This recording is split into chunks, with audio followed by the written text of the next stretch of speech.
एक आदमी हमसे कह रहा था सर राम मंदिर में बहुत अच्छी कलाकारी की गई है।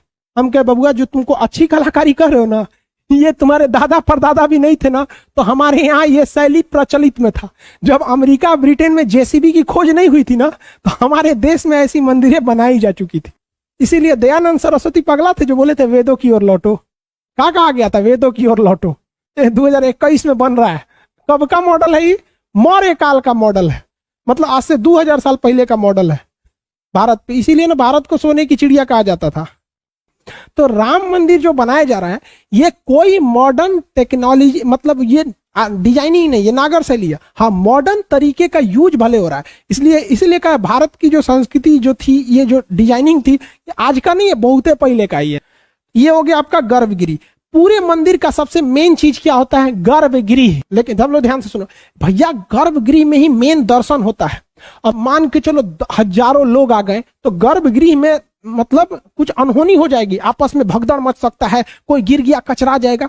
इसलिए इसके आगे एक और गुंबद बनाया जाता था जिसे हम मंडप कहते थे। लेकिन मंडप में भी जिनका प्रसादी रेडी है वो यहाँ रहेंगे, जिनका प्रसादी रेडी नहीं है वो यहाँ रहेंगे। अभी धीरे धीरे अगरबत्ती इलायची दाना हेन तेन निकाल रहा है। जो थाली लेके रेडी है वो यहाँ, जो ना का अबे रेडी नहीं है वो यहाँ।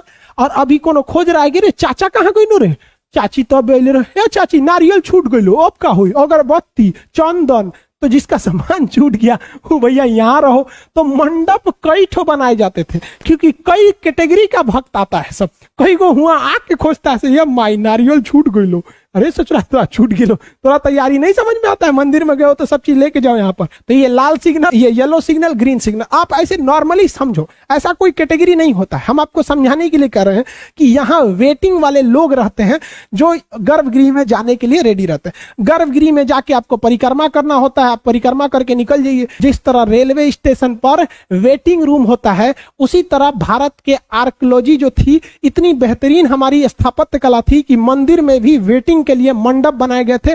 और मंडपों की भी कैटेगरी थी, एक छोटा मंडप, मझिला मंडप, मेन मंडप। इसका जो शिखर होता था वो सीढ़ी नुमा न होकर धीरे धीरे धीरे धीरे रेखीय एक रेखा में जाता था और धीरे धीरे धीरे बाउंड ये गैप होता था। जहां ये चूड़ी जैसा बनता था उसे आमलक कहते थे। उसके ऊपर कलश रखा जाता था, आमलक के पास झंडा फहरा दिया जाता था।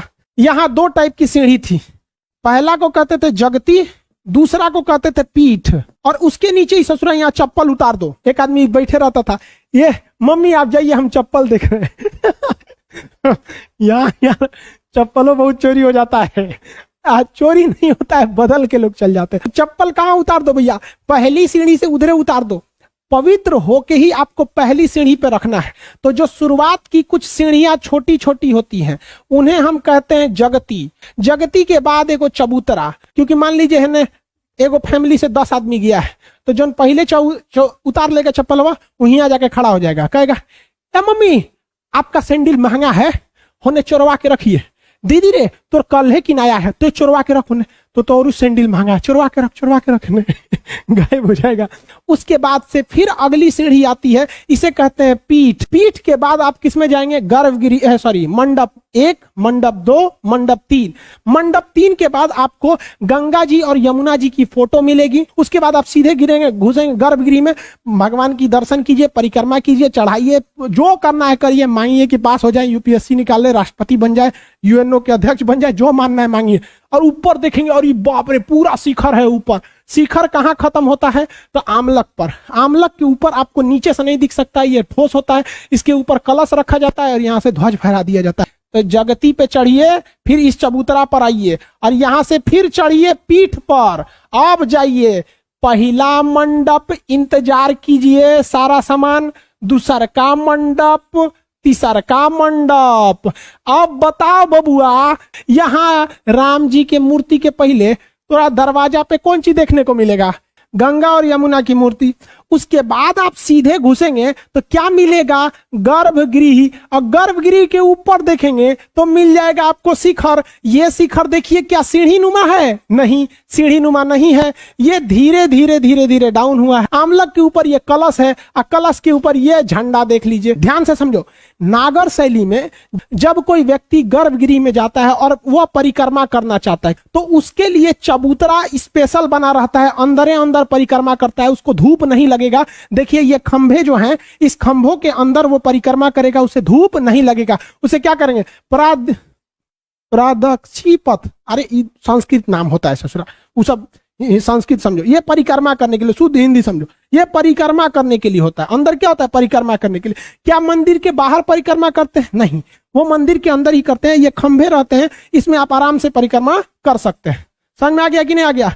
तो राम मंदिर जो बनाया जा रहा है ये कोई मॉडर्न टेक्नोलॉजी, मतलब ये डिजाइनिंग नहीं, ये नागर शैली है। हाँ, मॉडर्न तरीके का यूज भले हो रहा है, इसलिए कहा भारत की जो संस्कृति जो थी, ये जो डिजाइनिंग थी, ये आज का नहीं है, बहुत पहले का ही है नागर शैली। आप बताओ क्या चेंजिंग हुआ है? हाँ, थोड़ा सा जेसीबी वगैरह मशीन आ जाएगी, फिनिशिंग थोड़ा सा ठीक आ जाएगा, लेकिन शैली में क्या चेंजिंग आया है सोच रहे हैं? 2021 में बन रहा है। कब का मॉडल है ये? मौर्य काल का मॉडल है, मतलब आज से 2000 साल पहले का मॉडल है भारत पे। इसीलिए ना भारत को सोने की चिड़िया कहा जाता था।